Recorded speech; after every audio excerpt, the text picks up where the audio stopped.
তাকদীর নিয়ে প্রিয় ভাইয়েরা বিচলিত হবেন না। আপনার তাকদীরে যা আছে আপনি পাবেন, যা নাই কোশ্চিনকালেও পাবেন না, ফুল স্টপ।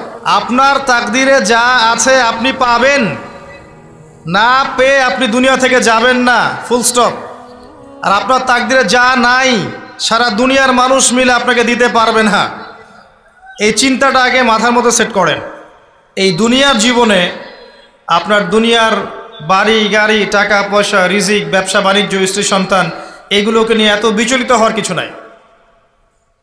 আপনার আমার তাকদীরে যা লেখা হয়েছে এর একটা দানা আপনি বেশি খেয়ে পৃথিবী থেকে যাবেন না। আর আপনার আমার রিজিকে যা আছে তার এক চুল রেখে আপনি দুনিয়া থেকে যাবেন না। এটাই চূড়ান্ত সত্য কথা।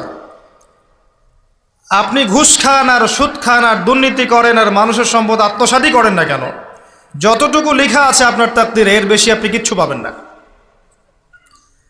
আর আপনি হালালে থাকার জন্য যতই কষ্ট করেন, হালালে আছেন, সবজি বিক্রি করে খাচ্ছেন, আপনি ছোটোখাটো ব্যবসা করছেন, মানুষ আপনাকে দাম দেয় না, আন্ডার এস্টিমেট করে, গরিব বলে, ফকির মিসকিন বলে, কিন্তু আপনার তাকদীরে যা আছে আপনি সেটাই পাবেন, এর বেশি আপনি কিচ্ছু পাবেন। হুয়াল আউয়ালু ওয়াল আখির, আল্লাহ পাক প্রথম এবং আল্লাহই শেষ। কুল্লু মান আলাইহা ফান ওয়া ইয়াবকা ওয়াজহু রাব্বিকা যুল জালালি ওয়াল ইকরাম। প্রত্যেকটা বিষয় ফানা হয়ে যাবে, কিচ্ছু থাকবে না। এখন আপনি পৃথিবীতে যা দেখছেন এগুলোর কিছুই থাকবে না। প্রত্যেক মানুষ, প্রত্যেকটা জিন, প্রত্যেক উদ্ভিদ, প্রত্যেক এই প্রাণী, আকাশ, মহাবিশ্ব, গ্রহ নক্ষত্র, চন্দ্র সূর্য, সমুদ্র, পাহাড় পর্বত, বিশ্বনেতা, রাষ্ট্রনেতা, সমাজ নেতা, পরিবারের কর্তা, অর্থনৈতিক নেতা, সবাই মারা যাবে, সবাই শেষ হয়ে যাবে, কিচ্ছু থাকবে না। এই বিষয়টা আগে ভালো করে হজম করতে হবে যে আমরা এখানে থাকতে আসিনি, আমরা এই দুনিয়ায় থাকতে আসিনি, আমরা এখানে এসেছি চলে যেতে। যার মনের মধ্যে এই কনসেপ্ট থাকে সে কখনো আল্লাহ পাকের বিদ্রোহী হতে পারে না, সে কখনো আল্লাহ দ্রোহিতা করতে পারে না, কুফরি করতে পারে না, শিরক করতে পারে না, আল্লাহর অবাধ্য হতে পারে না। যার মনের মধ্যে এই চিন্তা বদ্ধমূল যে আমি এখানে থাকতে আসিনি, আমি এখানে মুসাফিরের মতো এসেছি, গাছের ছায়ায় বিশ্রাম নিচ্ছি, বিশ্রাম নিয়ে শেষ হবে চলে যাব। যারাই আল্লাহ দ্রোহিতায় লিপ্ত হচ্ছে, শিরিক করছে, বেদাত করছে, হারাম খাচ্ছে, ঘুষ খাচ্ছে, সুদ খাচ্ছে, জেনা করছে, আল্লাহ দ্রোহিতা করছে, আল্লাহর বিধানকে অস্বীকার করছে, তারা ইনডাইরেক্টলি ধরে নিয়েছে যে তারা মনে হয় পৃথিবীতে চিরকাল থাকবে। কারণ যদি কিয়ামতের মাঠের কথা তাদের স্মরণ থাকতো তারা কখনোই কাজগুলো করতে পারতো না, পারতো? এবার আসেন, আল্লাহ পাক কলম সৃষ্টি করে তাকদীর লিখেছেন, অতএব তাকদীর নিয়ে প্রিয় ভাইয়েরা বিচলিত হবেন না। আপনার তাকদীরে যা আছে আপনি পাবেন, যা নাই কোশ্চিনকালেও পাবেন না, ফুল স্টপ। আপনার তাকদীরে যা আছে আপনি পাবেন, না পেয়ে আপনি দুনিয়া থেকে যাবেন না, ফুল স্টপ। আর আপনার তাকদীরে যা নাই সারা দুনিয়ার মানুষ মিলে আপনাকে দিতে পারবেন না। এই চিন্তাটা আগে মাথার মধ্যে সেট করেন। এই চিন্তা যার মধ্যে ইনস্টল করা আছে সে আত্মহত্যা করে না কখনো, সে হতাশ হয় না কখনো, সে ভয় পায় না, আল্লাহর পরে চলতে গিয়ে পিছু পা হয় না, সে জালেমের সামনে মাথা নত করে না। যার মাথায় এই চিন্তা আছে যে আল্লাহ যা লিখেছেন এটা হবে, যা লিখেন নাই সারা দুনিয়ার মানুষ মিলে সেটা হবে না, সিম্পল।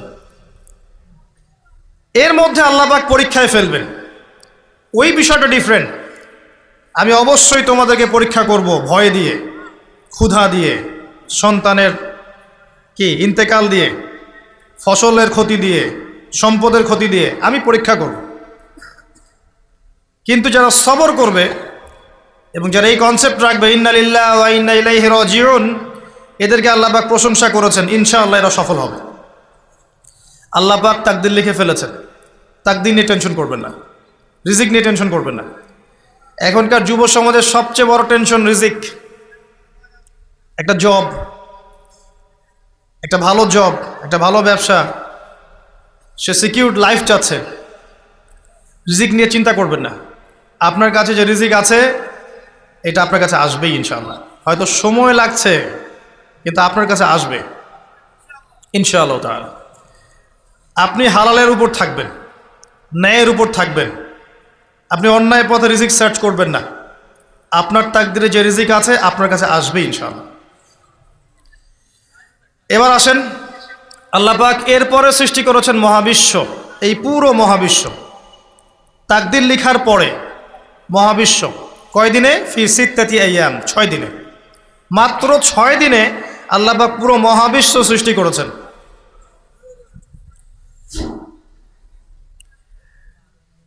হুয়াল্লাযী খালাকাস সামাওয়াতি ওয়াল আরদা ফি সিত্তাতি আইয়াম সুম্মা ইসতাওয়া আলাল আরশ। সূরা হাদীদের মধ্যে একটা আছে, তিনি সে আল্লাহ যিনি এই মহাবিশ্ব সৃষ্টি করেছেন 6 দিনে, এরপরে আরশের উপর সমাসীন হয়েছেন। আল্লাহ পাক এর একদিন আমাদের একদিনের মতো নয়, বরং কিয়ামতের মাঠে যেদিন আমরা দাঁড়িয়ে থাকব এই দিনটা হবে আল্লাহর হিসেবে 50,000 বছরের সমান। মানুষ অস্থির হয়ে থাকবে, বিচার শুরু হচ্ছে না কেন। অপেক্ষা করা কাজটা খুব যন্ত্রণাদায়ক, তাই না? কারো জন্য অপেক্ষা করা, অপেক্ষা করে আছেন, 1 ঘন্টা পর আসবে, এলো না, আপনি অস্থির হবেন। 2 ঘন্টা পর এলো না, 10 ঘন্টা পর এলো না, আপনি অস্থির হবেন, পায়চারি করবেন, বই পড়বেন, নাস্তা খাবেন, হাঁটাহাঁটি করবেন, আপনি ব্যাকুল হয়ে যাবেন। অপেক্ষা করা একটা ডিফিকাল্ট কাজ। কিয়ামতের মাঠে মানুষ 50,000 বছর অপেক্ষা করবে, বিচার শুরু হচ্ছে না কি জন্যে। সবাই গিয়ে ধন্না দিবে, প্রথমে আদম আলাইহিস সালাম, তারপরে নূহ আলাইহিস সালাম, ইব্রাহিম, মূসা, ঈসা আলাইহিমুস সালাম। আল্লাহর কাছে একটু সুপারিশ করেন, বিচার যেন শুরু হয় অ্যাটলিস্ট। কেউ কিচ্ছু করতে পারবে না, কারণ সবাই বলবে ইয়া নাফসি, ইয়া নাফসি। দূর থেকে একজনের আওয়াজ আসবে, যিনি ইয়া নাফসি বলছেন না, যিনি বলছেন ইয়া উম্মতি, ইয়া উম্মতি। সবাই তার কাছে যাবে এবং তিনি আমাদের নবী মুহাম্মদুর রাসূলুল্লাহ সাল্লাল্লাহু আলাইহি ওয়াসাল্লাম সিজদায় পড়ে যাবেন এবং তার উম্মার জন্যে সুপারিশ করবেন। উম্মার কবিরা গুনাহগার ব্যক্তিদেরকে সুপারিশ করে তিনি জান্নাতে নিয়ে যাবেন ইনশাআল্লাহ। আল্লাহ তাকে ওয়াদা করেছেন, হে নবী, তোমার উম্মতের কোনো ব্যক্তি যদি শিরিক না করে আমার সামনে উপস্থিত হয় আমি তাকে মাফ করে দেব ইনশাআল্লাহ। হাদিসে কুদসির মধ্যেও আছে যে হে আদম সন্তান, তুমি যদি দুনিয়ার সমান পাপ নিয়ে, আসমান জমিন সমান পাপ নিয়ে আমার সামনে দাঁড়াও, কিন্তু আমার সাথে কাউকে শরিক করনি, তাহলে আমি আল্লাহ তোমার সামনে আসমান জমিন সমান ক্ষমা নিয়ে উপস্থিত হব ইনশাআল্লাহ। শোনেন, 1000-999 জন মানুষ জাহান্নামে যাবে, প্রতি 1000-999 জন মানুষ জাহান্নামে যাবে। সহিহ বুখারীর হাদিস 4 বার এসেছে। এখানে ইকুয়েশনটা এমন না যে ম্যাথামেটিক্যালি ক্যালকুলেট করতে হবে, এমন নয়। এটা দিয়ে আধিক্য বোঝানো হচ্ছে, বেশিরভাগই জাহান্নামে যাবে। এই কথা আল্লাহ পাক কিন্তু সূরা আরাফের মধ্যেও বলেছেন 179 নম্বর আয়াতে, ওয়ালাকাদ যারানা লিজাহান্নামা কাসীরাম মিনাল জিন্নি ওয়াল ইনস। একই বিষয়ে কোরআন হাদিস পরস্পর মিলে যায়। এখানে একটা বিষয় বুঝতে হবে, আল্লাহ পাক বলেছেন সূরা নিসার মধ্যে, ইন্নাল্লাহা লা ইয়াগফিরু আন ইউশরাকা বিহি ওয়া ইয়াগফিরু মা দুনা যালিকা লিমান ইয়াশা। আল্লাহ পাক তার সাথে শিরকের গুনাহ মাফ করবেন না, এছাড়া যে কোনো গুনাহ আল্লাহ পাক যাকে ইচ্ছা মাফ করতে পারেন। তার মানে যে বেশিরভাগ মানুষ জাহান্নামে যাচ্ছে তাদের আমল নামায় কোন পাপ থাকতে পারে? কথা বোঝা যাচ্ছে কি? নিঃসন্দেহে তাদের আমল নামায় শিরকের পাপ থাকবে। এটা বুঝতে আপনাকে পিএইচডি করার দরকার নাই। আল্লাহ পাক শিরক ব্যতীত যে কোনো পাপ যাকে ইচ্ছা মাফ করতে পারেন। তার মানে তারা জাহান্নামে যাচ্ছে বিকজ অফ শিরক। আমাদের মুসলিমরা এখন শিরক বোঝে না, অমুসলিমরা তো শিরক করেই। যেমন কেউ বলছে ওয়াকালাতিল ইয়াহুদ উযাইরুন ইবনুল্লাহ, ইহুদিরা বলছে উযাইর আল্লাহর সন্তান, নাউযুবিল্লাহ, শিরক। অথচ ওরাই এখন বিশ্বকে রুল করছে, তাই না? ওয়াকালাতিন নাসারা আল মাসীহ ইবনুল্লাহ, নাসারা বলছে যে ঈসা ইবনে মারইয়াম আল্লাহর সন্তান, তাই না? অথচ ওই সভ্যতাই এখন বিশ্বকে রুল করছে। যালিকা কাউলুহুম বিআফওয়াহিহিম, এটা ওদের মুখের কথা, এটা জাস্ট মুখের কথা। আবার অনেক সময় দেখা যায় যে আল্লাহকে বাদ দিয়ে আমরা মাধ্যম পূজাও করছি। অমুসলিমরা তো শিরক করছেই, যারা মুসলিম তারা দেখবেন আল্লাহকে বাদ দিয়ে মাধ্যম পূজা শুরু করেছে। মাজারের পূজা করছে, কবরের পূজা করছে, মৃত ব্যক্তির ওসিলায় পার পাওয়ার চেষ্টা করছে। মুসলিম থেকে দেখবেন তাকদীরকে অস্বীকার করছে, আল্লাহর হালালকে হারাম করছে, আল্লাহর হারামকে হালাল করছে। মুসলিম থেকে দেখবেন যে হাতে একটা আংটি পরেছে, ভাই কী জন্য পরেছেন? এই রোগ ভালো হবে আমার। গলায় একটা বালা ঝুলিয়েছে, কোমরে একটা মাদুলি, ভাই এগুলো কেন? এগুলোতে রোগ ভালো হবে। মুসলিমদের কথা বলছি, অমুসলিমদের কথা বাদ দেন। যারা বলছে আল্লাহর সন্তান আছে ওদের কথা তো বলার দরকার নেই আমাদের, কারণ এগুলো স্পষ্ট শিরক। তবে এতটুকু বলি যে 25শে ডিসেম্বরে যারা বলেছে মেরি ক্রিসমাস, বলেছে না?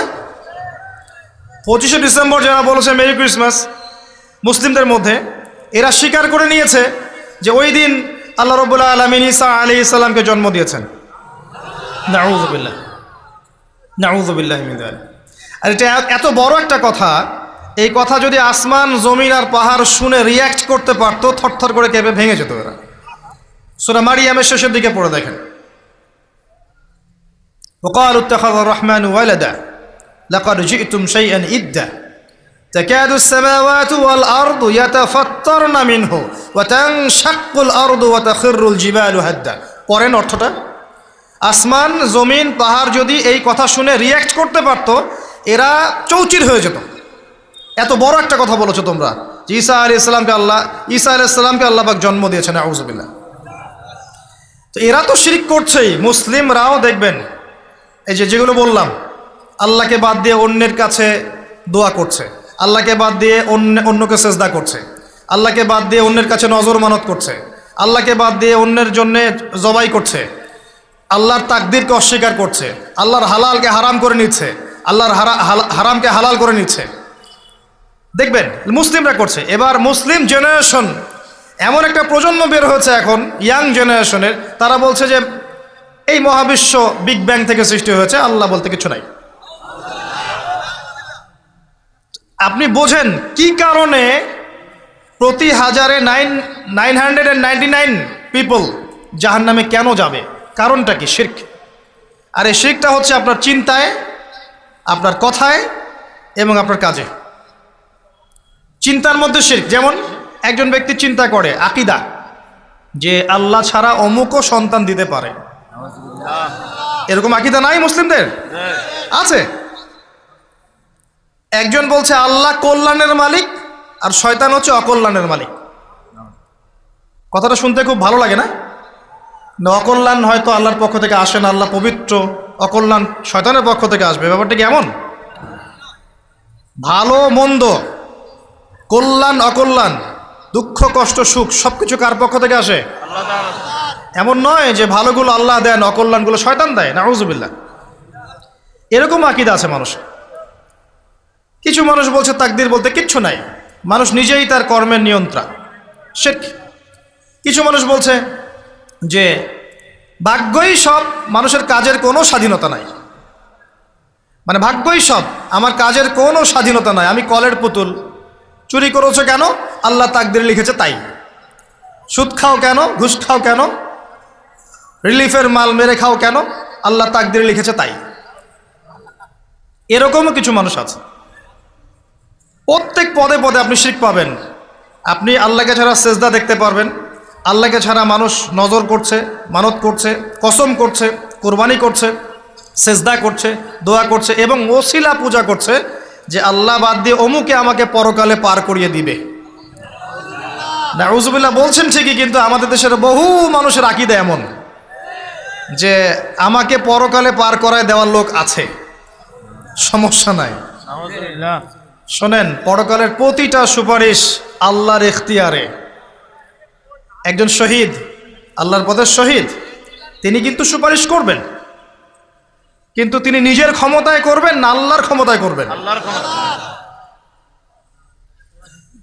আলেম, হাফেজ, আল্লাহর পথের যারা মুজাদ্দিদ ছিলেন, আল্লাহওয়ালা আউলিয়া মানুষ, নবীগণ, সিদ্দিকগণ, সুহাদা, সুপারিশ করবেন নিজেদের ক্ষমতায় না আল্লাহর ক্ষমতায়? আকীদা স্পষ্ট না থাকলে তখন আমল করতে গিয়ে শিরক হয়ে যাবে। আর শিরক হলেই কি হবে? ওই যে বললাম, প্রতি হাজারে 999 জন মানুষ জাহান্নামে যাবে।